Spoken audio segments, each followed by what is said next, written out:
Mais uma vez, bom dia a todos. Deus nos abençoe. Tudo bem? Parabéns ao Eduardo. Eduardo é Daiane. Daiane, falei certo? É Daiane? Daiana? Daiane. Daiane, pois é. Não sei se você sabe, eu tive o privilégio de fazer o casamento do Dudu e da Daiane, né? Mas eu casei o Dudu com a pessoa errada. Eu casei ele com a Daiane. Foi o casamento todo, Daiane, Daiane, Daiane. Mas é uma grande alegria agora. Oh, meu Deus. Não, até hoje eu não aprendi, acho que não aprendo mais. Não tem jeito, muito bem. Irmãos, como o Eduardo falou, nossa igreja tem sido muito feliz, tem andado muito alegre. Deus tem sido tão bom conosco, tem nos abençoado tanto. Nós agora, no mês de setembro, dedicamos esse mês à comemoração dos nossos 58 anos de existência e muita história para contar. Hoje à noite nós vamos encerrar a nossa comemoração de uma forma muito especial. Nós teremos aqui conosco um bom amigo, um pastor muito querido, pastor Gustavo Ávila. Ele atualmente mora lá no Canadá, mas está passando aqui na nossa casa uns 10 dias, né, Viviane? Vai ficar conosco e depois ele vai também ficar com a família e tudo mais. Mas hoje à noite ele estará conosco, trazendo a palavra do Senhor.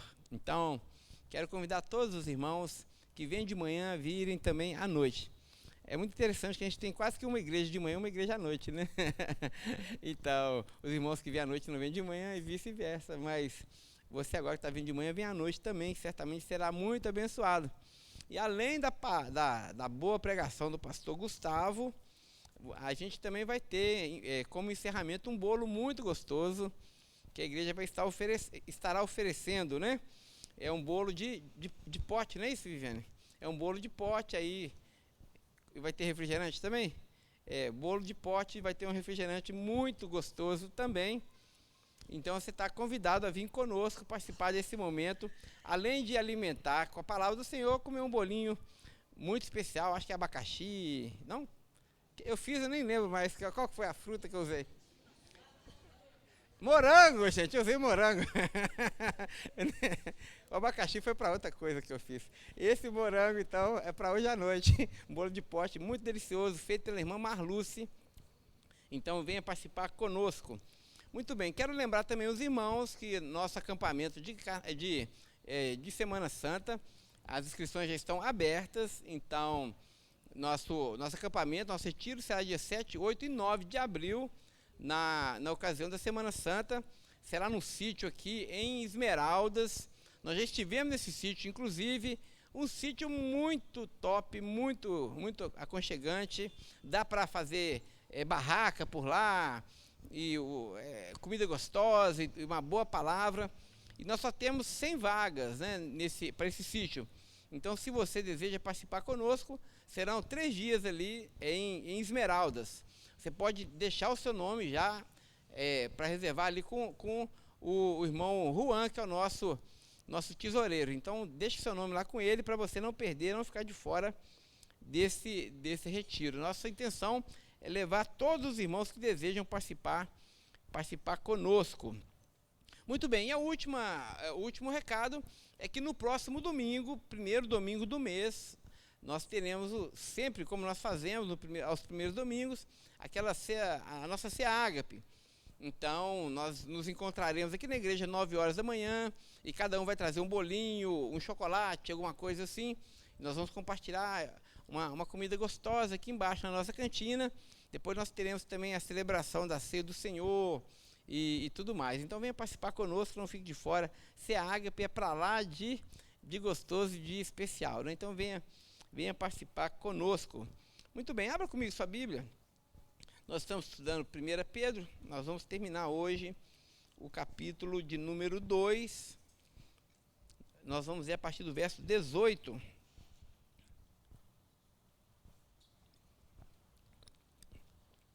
Quero também deixar registrado que algumas famílias da nossa igreja estão hoje no encontro de missões. Irmão Eudes, irmão Luciene, irmão Elvis e família, e irmão Renato e família também. Vamos orar por eles. A partir do verso de número 18. 1 Pedro, capítulo 2, verso 18. Todo mundo achou? Amém? Diz assim, a palavra do Senhor, as instruções que Pedro dá agora aos servos, né? E citando como exemplo o próprio Cristo, ele vai dizer: servos,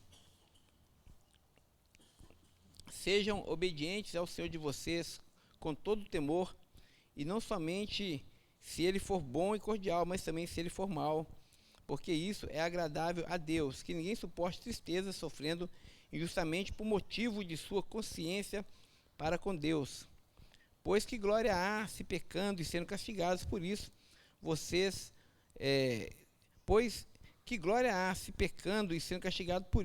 vocês suportam com paciência?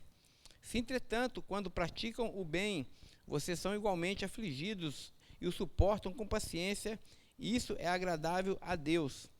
Porque para isso vocês foram chamados, pois também Cristo sofreu no lugar de vocês, deixando igual exemplo para que vocês sigam os seus passos. Ele não cometeu pecado, nem foi encontrado engano em sua boca. Pois ele, quando insultado, não revidava com insultos, quando maltratado, não fazia ameaças, mas se entregava àquele que julga retamente, carregando ele mesmo em seu corpo sobre o madeiro os nossos pecados, para que nós, mortos para os pecados, vivamos para a sua justiça. Pelas feridas deles vocês foram sarados, porque vocês estavam desgarrados como ovelhas, agora, porém, se converteram ao pastor e bispo da alma de vocês. Vamos ler o verso 11, só para a gente relembrar a semana passada, irmãos. Amados, peço a vocês, como peregrinos e forasteiros que se abstenham das paixões carnais, que fazem guerra contra a alma de vocês, tendo a conduta exemplar no meio dos gentios, para que quando eles os acusarem de malfeitores, observando as vossas boas obras, essas que praticam, glorifiquem a Deus no dia que forem visitados. Por causa do Senhor, também estejam sujeitos a toda instituição humana ou todo governo humano, quer seja o rei como soberano, quer seja as autoridades como enviadas da parte de Deus, tanto para castigo dos malfeitores, como também para louvor daqueles que certamente praticam o bem. Porque é assim a vontade de Deus, que pela prática do bem vocês façam calar a ignorância dos insensatos. Como pessoas livres que vocês são, não usem a liberdade que vocês têm como desculpa para fazer o mal. Ao contrário, vivam como servos de Deus, tratem todos com honra, amem aos irmãos na fé, temam e honrem a Deus e também honrem ao Rei.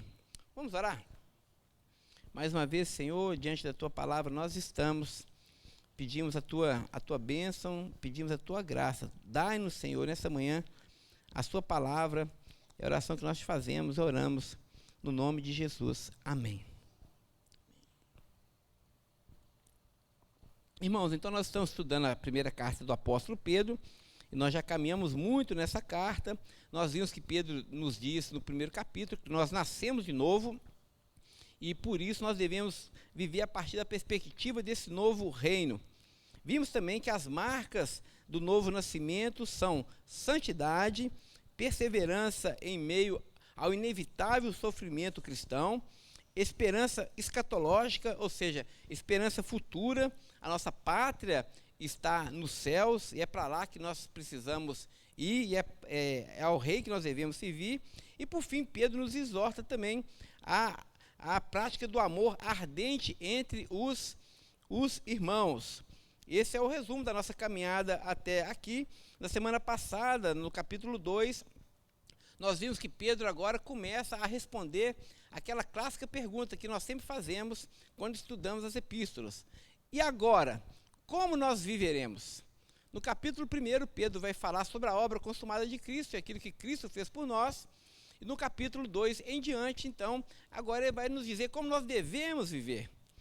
E no capítulo 2, do verso 11 até o capítulo 4, verso 11 também, Pedro vai dizer que nós devemos evangelizar o mundo por meio do nosso testemunho, por meio do nosso estilo de vida.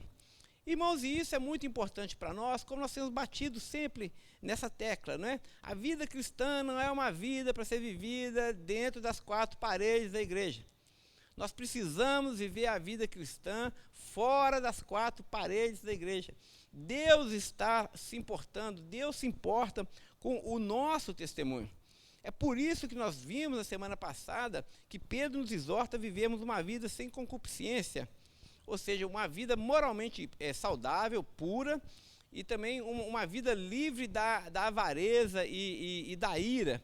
Ao contrário, Pedro nos estimula, a vida cristã nos estimula, inclusive fazendo uma ressonância muito interessante com os ensinos ali gregos da ética aristotélica, como nós vimos, e também de Platão, sobretudo no Fédon de Platão, dizendo que nós devemos viver uma vida não desregrada, não sem domínio próprio, mas uma vida baseada na generosidade, no amor, no equilíbrio e no altruísmo. Nós vimos isso na semana passada. Então Pedro vai dizer no capítulo 3, nós fizemos esses saltos, irmãos se lembram, vai falar sobre o comportamento das mulheres, que as mulheres precisam testemunhar acerca da sua fé cristã, dentro dos seus lares, na sua relação com o seu marido. Então, elas não devem se maquiar pelo lado de fora, serem bonitas apenas esteticamente. Pedro não vai dizer que isso é errado, mas ele vai dizer que a preocupação da mulher deve ser que ela desenvolva um espírito que agrada a Deus, né? Se ornar como as santas do passado se ornavam. E ornar para quem? Ornar para o seu marido. Pedro vai dizer que quando a mulher vai para a igreja, ela deve ir para a igreja de maneira sóbria, porque a sua beleza ou a sua sedução deve ser dada ao seu marido. Isso é muito interessante, nós aprendemos isso na semana passada. As mulheres têm a sua beleza peculiar e devem se embelezar e se maquiar, não é? E devem escolher bem as roupas, bem o perfume, mas segundo a teologia de Pedro, sobretudo naquela cultura ali do primeiro século, Pedro vai dizer que essas mulheres devem desenvolver, se embelezarem para os seus maridos. Não para ir à igreja, sobretudo quando vai ser o marido, as mulheres devem ir de forma sóbria, né? Para que outros homens não possam elogiá-la, né? Pedro vai se preocupar com isso. Vai falar também para os maridos, que os maridos também têm que tratar as mulheres como sendo essa parte mais preciosa da relação. Né? Ele vai dizer que parte mais frágil, a ideia de preciosidade, mas a ideia também de fragilidade física. Nós vimos isso lá no grego na semana passada. Ou seja, os maridos precisam proteger as suas mulheres. Proteção física e proteção psicológica. E nós vimos isso também, dizendo que os homens precisam assumir os seus lugares de homem dentro da sua casa e protegerem as suas esposas. Né, e guardarem as suas esposas, inclusive também em questão de sexualidade, né, sendo fiéis sexualmente a elas.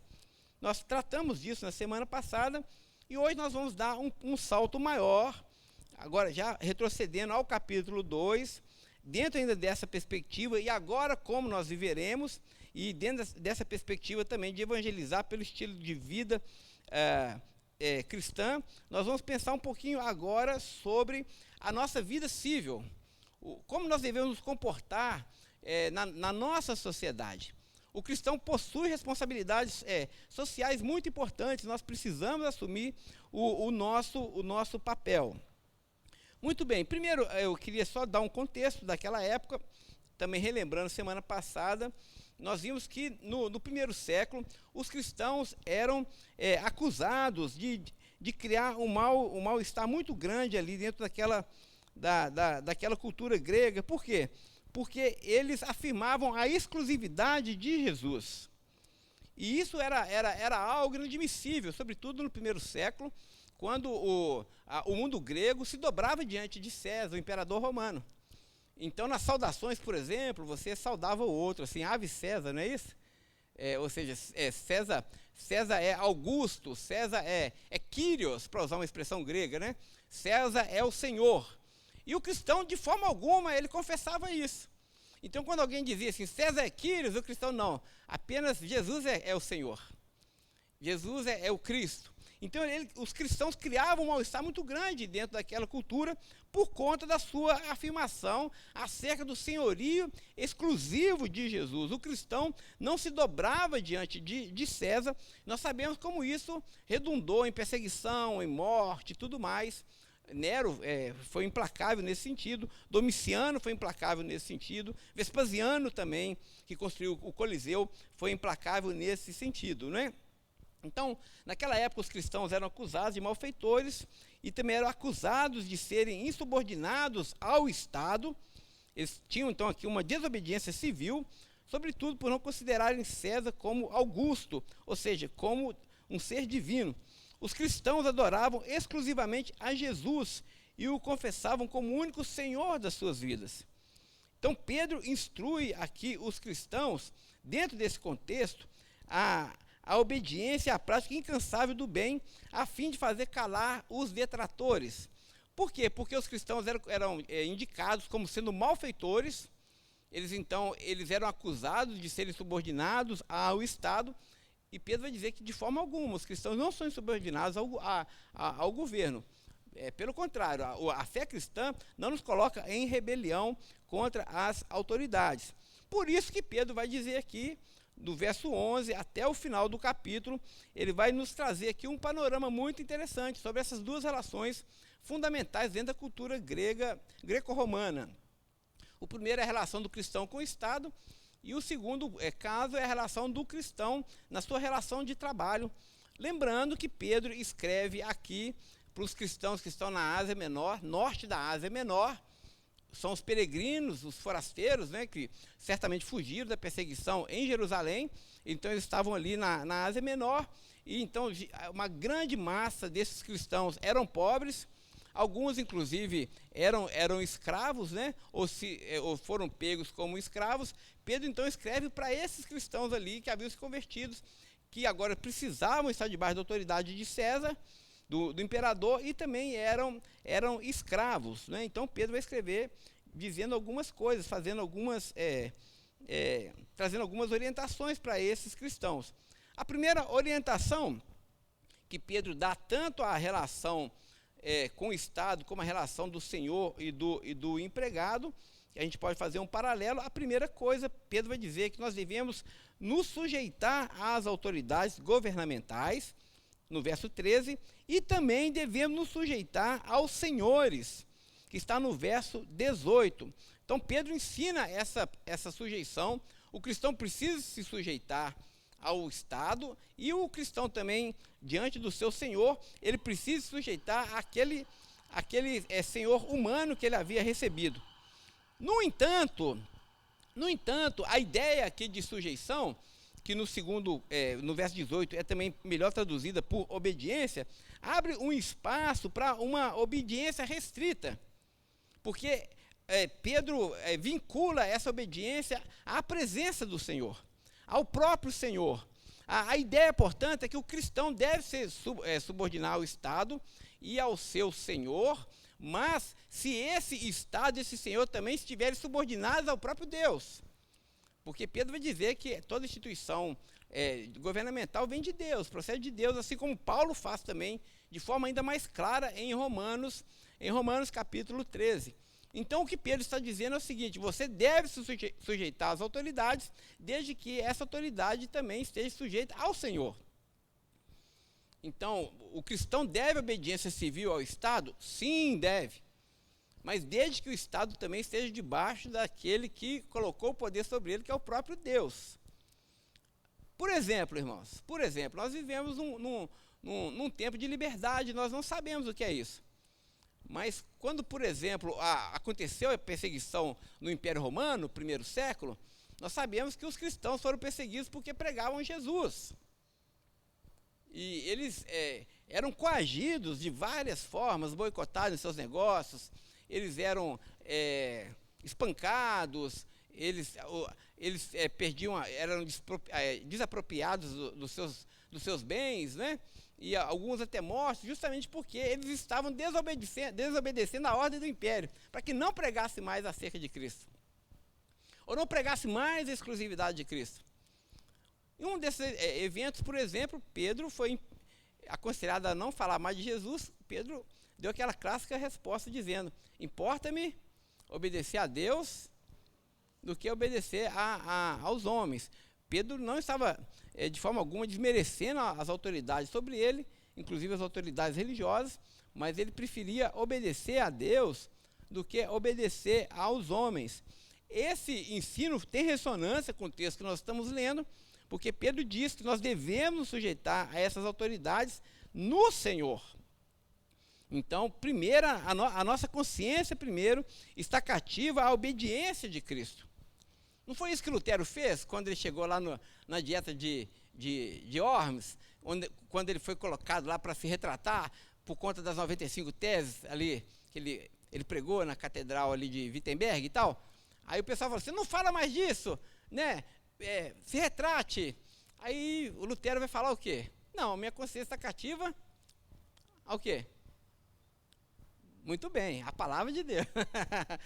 Isso mesmo, né? Minha obediência está cativa à palavra de Deus. Então, eu sou obediente à lei de Deus.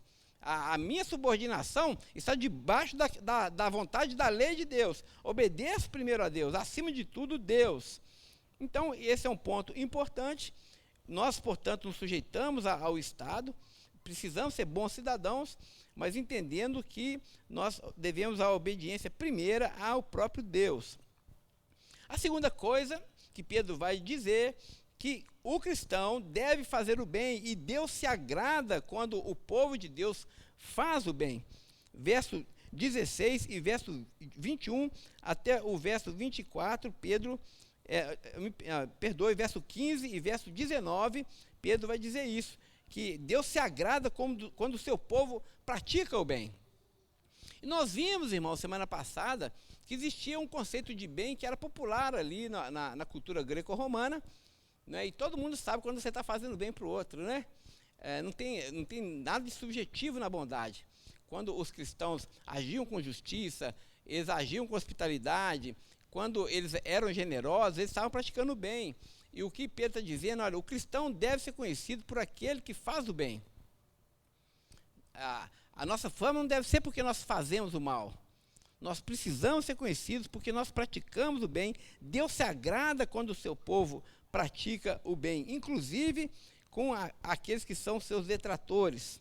Terceira coisa que Pedro vai dizer é que nós somos livres. Nós precisamos nos lembrar que, embora nós estejamos nesse mundo, nós somos sujeitos ao Estado, nós também temos as nossas complexas relações de trabalho, mas Pedro vai nos dizer: lembre-se, vocês são livres, vocês são cidadãos do reino de Deus. Ele vai, no capítulo 1, dizer que nós somos peregrinos nesse mundo. Então, nós nascemos de novo, nós pertencemos agora ao reino de Deus. Então, nós somos livres desse mundo nesse sentido. Mas essa liberdade é para quê, gente? Não é para fazer o mal. Nós somos livres e temos Jesus como nosso Kyrios e o nosso Senhor. Não é para que a gente use dessa liberdade com libertinagem, para quebrar tudo, para subverter toda a ordem pública. Pelo contrário, nós somos livres para fazer o bem. Nós somos livres para praticar obras de justiça. Nós somos livres para cumprir a vontade de Deus e espelhar o amor de Deus diante daquelas pessoas que muitas vezes nos perseguem e nos maltratam. Pedro vai dizer: vocês são livres. Se você é um escravo, lembre-se, você é livre. Você está subordinado a César, e César é opressor, é o imperador. Olha, não pense que você está escravizado, você é livre porque você pertence ao reino de Deus.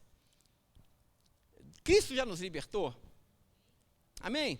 Não só dos nossos pecados, mas já nos libertou dos poderes desse mundo.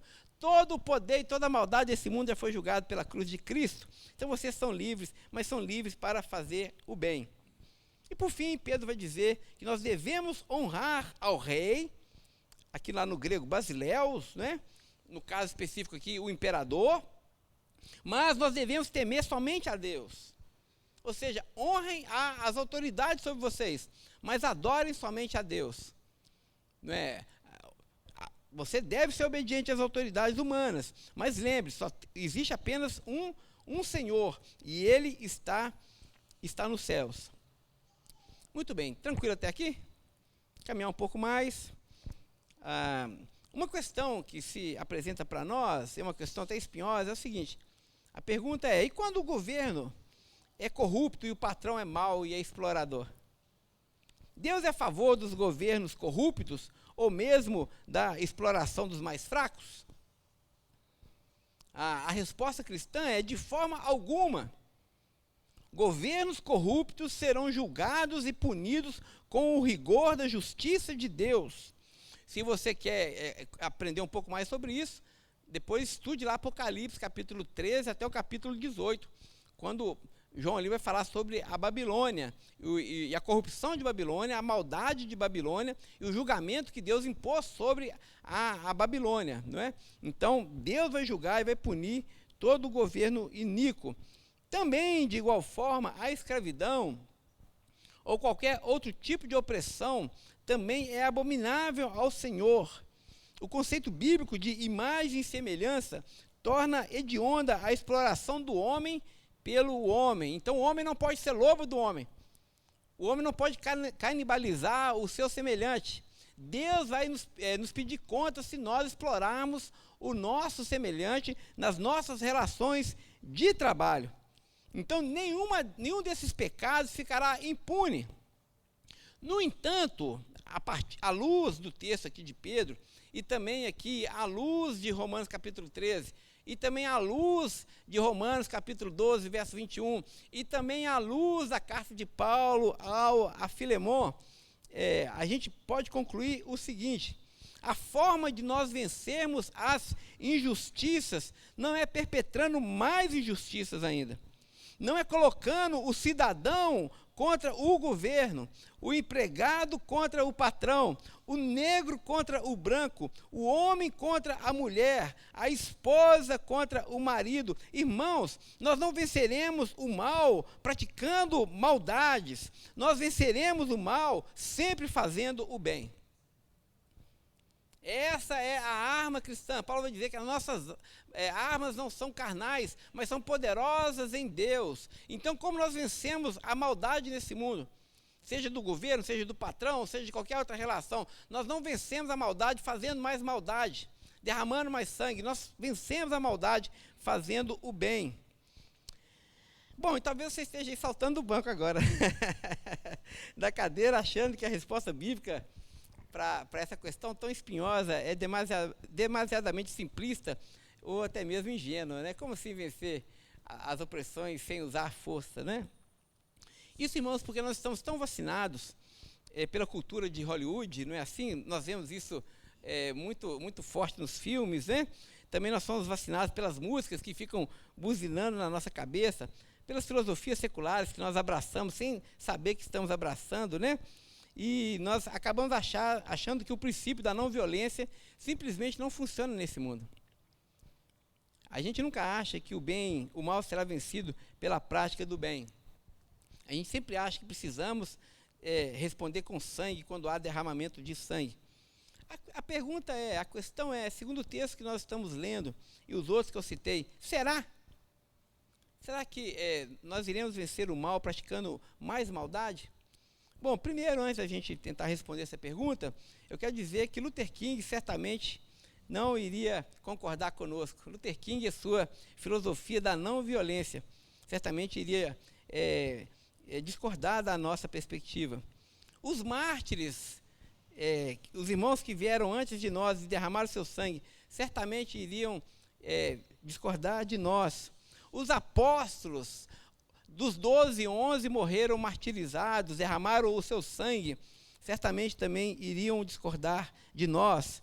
Mas, sobretudo, Jesus Cristo, o nosso Senhor, e a sua cruz ensanguentada, a sua coroa de espinhos, os seus cravos nas mãos, certamente o seu testemunho e a sua própria vida, morte e ressurreição, também refutaria esse equivocado modo de promover justiça social.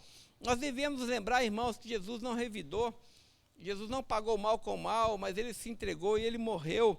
E a gente deve saber que o túmulo dele está vazio, ele venceu a morte, ele venceu a maldade, ele venceu os impérios desse mundo. Todos os impérios foram julgados pela cruz de Cristo. Não iremos vencer as injustiças com vinganças. De acordo com a carta de Paulo, e como eu citei Filemão e Romanos, e com todos os ensinos de Jesus de Nazaré, leia a sua Bíblia, leia os evangelhos, leia o que Jesus falou sobre a não violência. Veja Jesus advertindo a Pedro ali, quando Pedro corta a orelha de Malco, né? Então os ensinos de Jesus deixam muito claro que o mal se vence com a prática do bem. E se há uma revolução social bíblica, se a gente pode dizer e usar essa palavra revolução, ela não acontece com derramamento de sangue, mas a história nos mostra que toda revolução é de fato genuína e verdadeira, que provoca mudança na nossa cultura, ela se desenvolve, ela é promovida pelo derramamento do perdão aos ofensores, da graça aos detratores, do socorro, da prática da misericórdia, da compaixão com os inimigos, com o acolhimento genuinamente amoroso dos fracos e dos oprimidos. Estude a vida de Martinho Lutero e você vai ver do que a gente está falando. Eu quero terminar essa parte lembrando os irmãos como a igreja do primeiro século revolucionou a sua época, a sua cultura. Nós estamos falando do primeiro século de muita opressão, relação escravo e empregado terrível.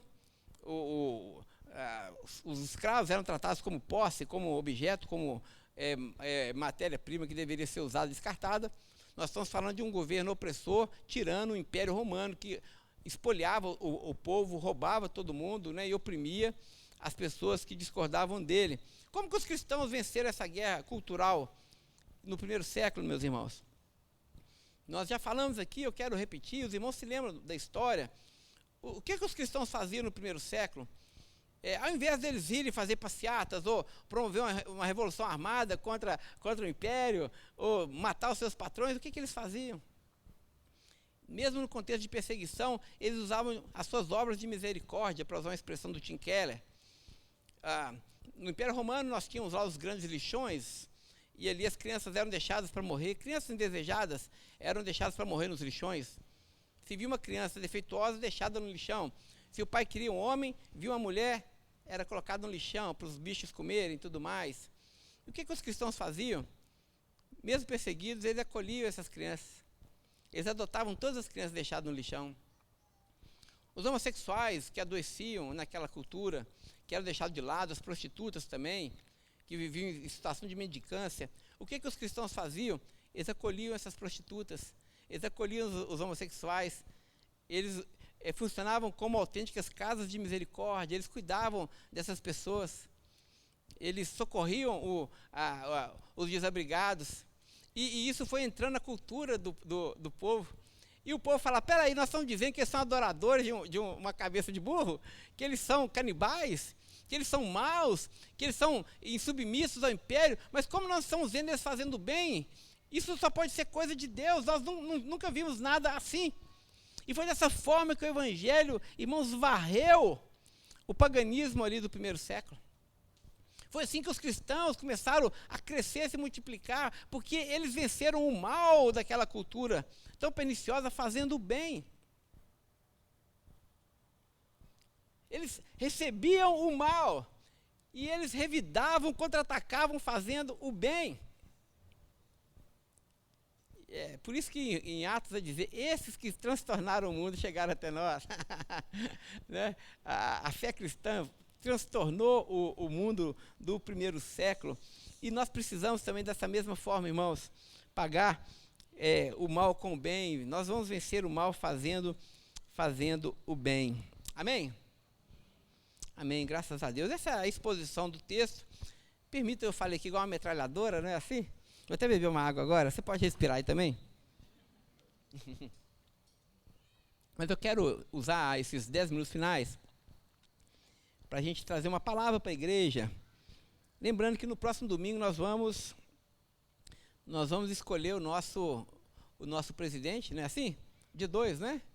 Já é próximo domingo, não é isso? Nós vamos escolher o nosso presidente, nós vamos escolher também o nosso governador, nós vamos escolher também senadores, 2, não é? Vamos escolher também deputados federais, não é isso? Senador é 2? É um só? Ah, porque o outro continua, né? É só um. Ah, eu queria que fosse 2, é só um. Tudo bem. É. Muito bem. Então nós vamos escolher um senador, nós vamos escolher deputados federais e deputados estaduais. Então, domingo que vem vai ser um momento muito importante para o povo brasileiro. Eu queria trazer, então, nessa reta final, algumas orientações para a igreja acerca do nosso comportamento político, né, nossa vida civil, à luz de tudo que nós lemos. A primeira delas, eu quero dizer à igreja que a nossa igreja, na verdade, a igreja protestante, esse, inclusive, é um patrimônio que nós herdamos da reforma. A igreja não se envolve em política partidária. Nossa igreja, a Igreja Batista Betel, não se envolve em política partidária. Nós advogamos a separação das esferas. Existe a esfera política, né? Existe o Estado e existe a igreja. Calvino escreveu sobre isso, dizendo que essas duas esferas elas são independentes, autonomia das esferas, que a gente vai chamar. Então, a nossa igreja não se envolve em política partidária. Então, nós não temos cor, ok? Os irmãos estão vendo com a canequinha vermelha aqui? Eu já recebi crítica demais dessa canequinha. A irmã Vilma mesmo quer me dar uma canequinha azul. Pode me dar, não tem problema. É porque a cor da Betel é vinho, né? É Bordeaux, não é isso? Mas, muito bem, nós não temos cor, a igreja não tem partido. Né? Então, como igreja, nós não temos também nenhum candidato. Nós não apoiamos, como CNPJ, como instituição, nenhum candidato. De forma alguma. O CPF você pode votar em quem você quiser, mas a igreja não tem nenhum candidato. O púlpito dessa igreja, essa aqui, que nós estamos falando agora, é lugar da pregação do evangelho, somente o evangelho e nada além do evangelho. Aqui é lugar para isso. O pastor não vem aqui para falar da vida dele, para fazer propaganda para ele, a gente não vem fazer, como é que fala? Apresentação teatral aqui, para fazer uma apresentação de música. Aqui é o lugar para adorar a Deus e para pregar o evangelho. É isso que nós fazemos aqui, irmãos. Os irmãos são testemunha. Todos os domingos nós pregamos o evangelho. É o que nós fazemos. Então, púlpito não é lugar de fazer comício, não é palanque. Púlpito é púlpito, palanque é palanque. São dois lugares diferentes. A nossa igreja jamais prestará espaço para se tornar palanque de nenhum candidato, de nenhum partido. Amém? Oh, que coisa boa, eu pensei que os irmãos já iam me jogar um... se for jogar a Bíblia, joga depois, viu, irmão? A separação entre igreja e Estado é um dos pontos centrais da reforma protestante, nós falamos. No entanto, o cristão não deve ser apolítico. Calvino dizia isso, inclusive. A nossa herança protestante também dizia isso. O crente precisa se envolver na vida política do seu país. Então, o cristão, o CPF, não deve ser apolítico. Temos a obrigação dada por Deus, obrigação civil, mas dada por Deus, de diligentemente buscar escolher o melhor candidato. Presidente, governador, senador, deputado federal, deputado e estadual. Então, é nossa obrigação escolher da forma mais diligente possível os nossos candidatos. Se você não quiser votar, ok, você é livre para isso também. Mas, assim, se eu puder orientar você, vai e vote. Né? Escolha os seus candidatos. Mas pesquise muito bem, pense muito bem antes de você votar. Reconhecemos, inclusive, que existem irmãos entre nós que têm essa vocação política na veia. Tem gente que nasceu para isso, tem crente. Eu acho isso muito interessante. Camarada nasceu para ser político. Não é? Eu acho que se você é pastor, você é pastor. Não existe pastor e político, né? Ou é pastor ou é político. Mas tem irmão que tem a vocação política, chamado de Deus para desenvolver a sua vocação na vida pública. Isso é belíssimo. Se for o caso, esses irmãos devem exercer essa sua vocação com a maior lealdade e maior compromisso com a verdade possível, verdade da palavra de Deus. E o que eu oriento aos irmãos depois dessa introdução? Algumas coisas bem básicas, irmãos, e tratem aqui como uma orientação, ok? Os irmãos depois submetam a minha orientação à palavra de Deus. Não tome a minha palavra como absoluta, mas submeta essa orientação à palavra de Deus. É isso que nós fazemos aqui na IBD. A primeira orientação é: escolha um candidato, você deve escolher seu candidato, que melhor se alinhe com os princípios do Evangelho que nós confessamos e pregamos, cuja política atenda ao bem comum. Então nós precisamos escolher um candidato cujos princípios se alinhem com aquilo que nós entendemos que é o Evangelho de Deus, a tradução daquilo que nós entendemos como sendo o mais legítimo, o mais verdadeiro para o nosso país, para a nossa comunidade, e essa política deve atender ao bem comum. Nós não podemos votar apenas no gueto, o que vai ser bom para os evangélicos. A gente tem que votar o que vai ser bom para o nosso lugar, bom para o nosso país como um todo. O país não só tem evangélicos, né? Tem muita gente que não é evangélica também. Essa política tem que atender os não evangélicos. Na nossa comunidade. Então nós temos que pensar no candidato que não tem essa visão de gueto, mas que ele pensa de forma mais ampla e ele busca o bem comum. Política justamente é isso, a procura pelo bem comum, não é? Segunda orientação que eu queria dar aos irmãos, e essa aqui é mais particular da nossa Betel: não julgue seu irmão porque ele pensa e vota diferente de você. Amém? Amém? Eu sei que muita gente fala assim, né? Ah, pastor, eu não entendo como é que fulano vota naquele candidato. Não tem isso. Aí você vai conversar com o irmão fala assim: eu vou votar no fulano. Aí você fala: misericórdia, não deve ser nem crente essa praga, porque vai votar no, né? Irmãos, mas se a gente for honesto, eu estava pensando aqui os candidatos que eu já votei no passado. Meu Deus do céu, eu já votei em cada um. E eu votava com a melhor consciência possível diante de Deus, achando que eu estava fazendo a melhor escolha. Eu não deixei de ser crente porque eu votei no candidato errado. Não é? E talvez um irmãozinho que me visse falando: eu vou votar no fulano, ele fala: nossa, está desviado. E talvez hoje você vai ver um irmão votando lá numa cor diferente da sua, né? Aí você vai falar: não, esse crente, ele não é crente, né, irmão? Oh, irmãos, que bobagem. Não julgue seu irmão porque ele vota diferente de você. Seja misericordioso com ele, para que ele seja misericordioso com você também. Terceira orientação: não permita que a política te separe do seu irmão, da sua família, da sua igreja, da sua comunidade, dos seus vizinhos. Eu tenho visto isso com tanta tristeza, tanta tristeza. Muitos irmãos que saem da igreja porque o pastor vai votar no Bolsonaro, vai votar no Lula, ou vai votar no seja quem for, não é? Eu vejo isso com tanta tristeza. Irmãos, a política não pode nos separar, não. O que nós aprendemos aqui? Nós aprendemos que, de fato, nós somos cidadãos desse mundo. Acho que o pastor Tiago falou isso numa IBD passada aí, não é? Mas, irmãos, o nosso reino é outro. A nossa cidade é outra. Não é isso? Nós servimos a Jesus. Jesus de Nazaré.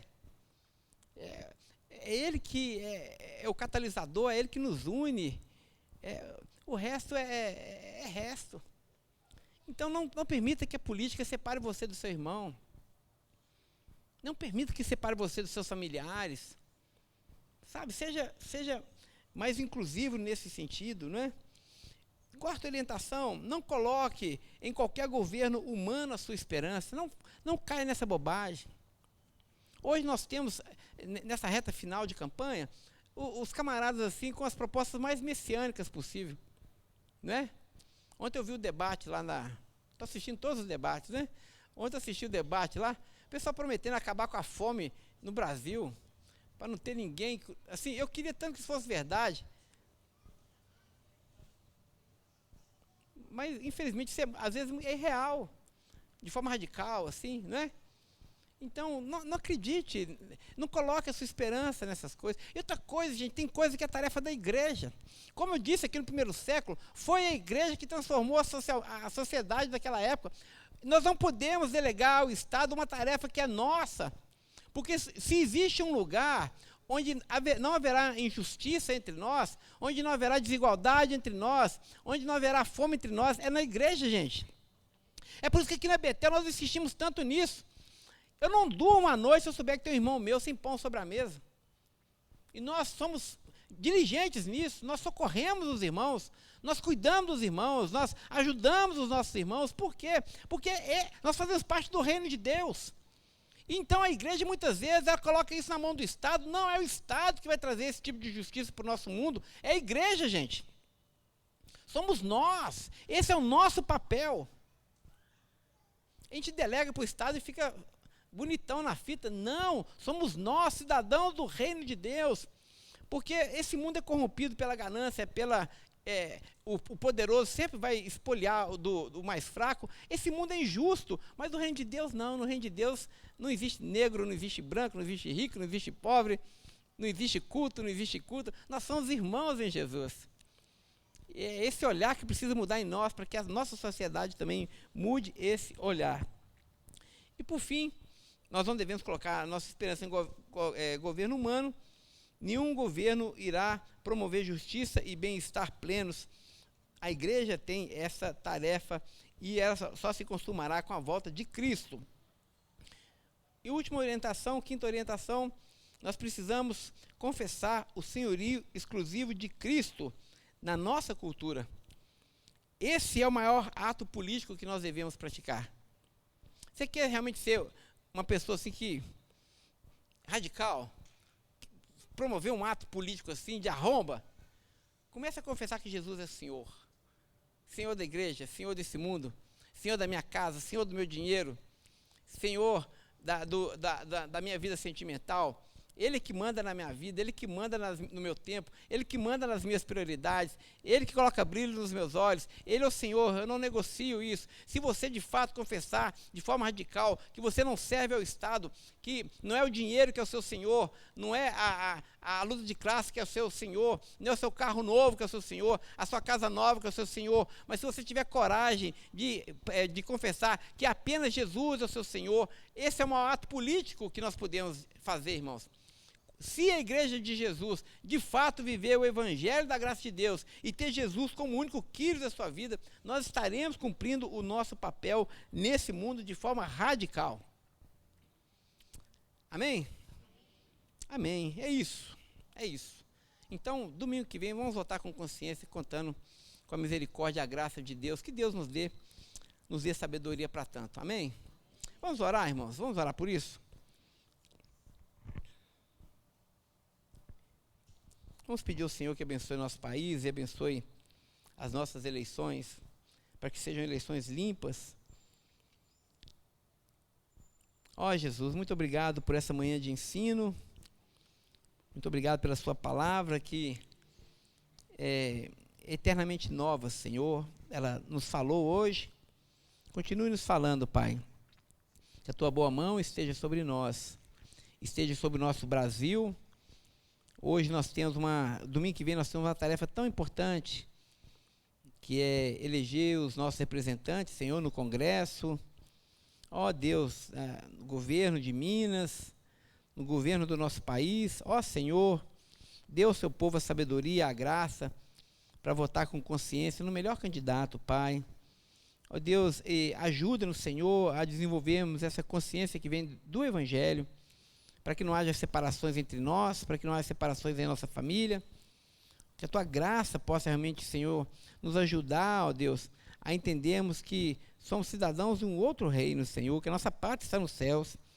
Ó Deus, que o seu povo seja conhecido por fazer o bem, Senhor, por praticar a justiça, Pai. Nos ajude nisso, a vivermos de forma radical esse evangelho. Essa é a oração que nós te fazemos, Senhor.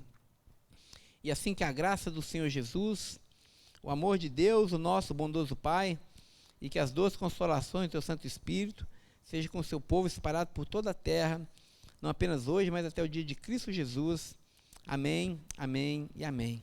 Amém. Irmãos, Deus abençoe. Domingo cheio da graça. Logo mais à noite, aniversário da nossa igreja, às 7 horas.